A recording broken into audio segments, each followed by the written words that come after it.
Hello, good afternoon. This is Myesha Marie coming to do our Reading the Bible together. Um, Yesterday I tried to do it from my laptop and the sound was very low. I'm not going to remove the video. You can hear it, but it's just not the quality that I would prefer, obviously. So we're back to using my phone again. So we're going to be reading 2 Samuel chapter 17 from the New Living Translation. We're going to go ahead and get started. Now Ahithophel urged Absalom, "Let me choose 12,000 men to start out after David tonight.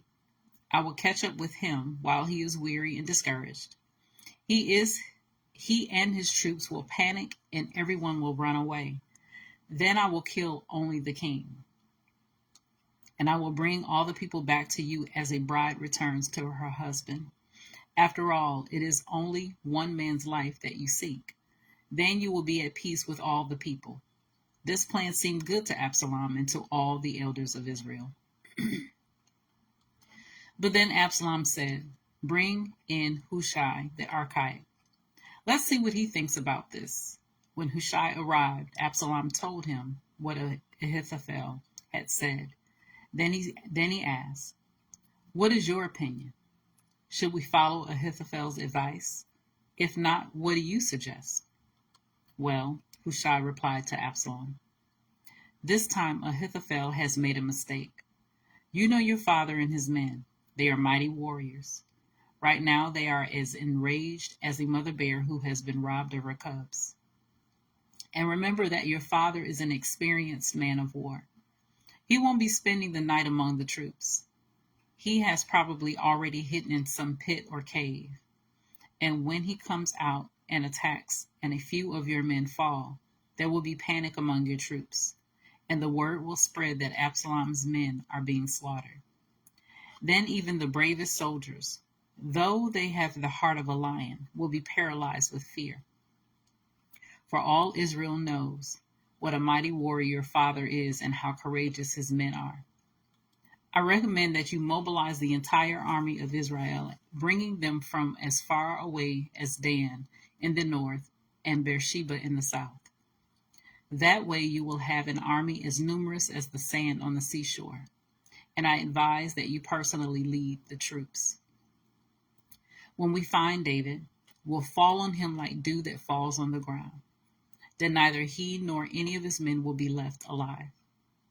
And if David were to escape into some town, you will have all Israel there at your command. Then we can take ropes and drag the walls of the town into the nearest valley until every stone is torn down." Then Absalom and all the men of Israel said, "Hushai's advice is better than Ahithophel's, for the Lord has determined to defeat the counsel of Ahithophel," which really was the better plan, so that he could bring disaster on Absalom. Hushai told Zadok and Abiathar, the priest, what Ahithophel had said to Absalom and the elders of Israel and what he himself has advised instead. "Quick," he told them, "find David and urge him not to stay at the shallows of the Jordan River tonight. He must go across at once into the wilderness beyond. Otherwise, he will die and his entire army with him." Good afternoon, Claudette. Jonathan and Ahimaaz had been staying at En Rogel so as not to be seen entering and leaving the city. Arrangements had been made for a servant girl to bring them the message they were to take to King David. But a boy spotted them in En Rogel, and he told Absalom about it. So they quickly escaped to Baharim, where a man hid them down inside a well in his courtyard. The man's wife put a cloth over the top of the well and scattered grain on it to dry in the sun. So no one suspected where they were there. When Absalom's men arrived, they asked her, "Have you seen Ahimaaz and Jonathan?" The woman replied, "They were here, but they crossed over the brook." Absalom's men looked for them without success and returned to Jerusalem.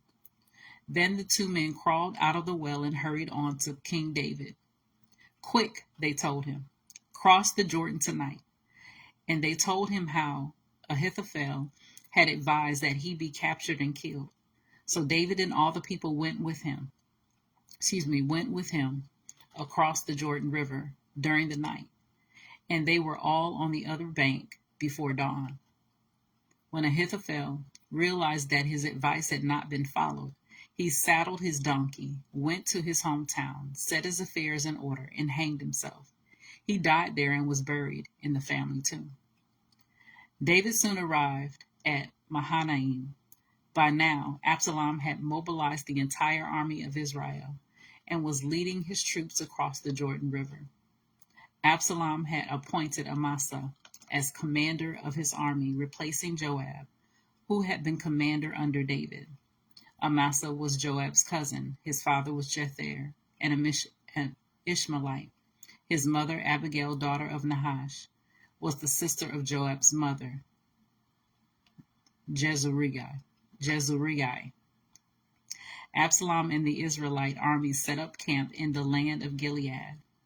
When David arrived at Mahanaim, he was warmly greeted by Shobi, son of Nahash, who came from Rabbah of the Ammonites, and by Machir, son of Amiel, from Lodabar, and by Barzillai of Gilead, from Rogelim.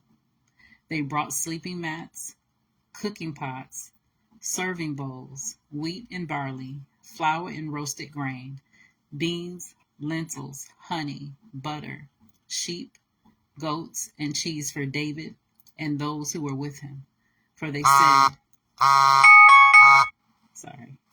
said, you must all be very hungry and tired and thirsty after your long march through the wilderness.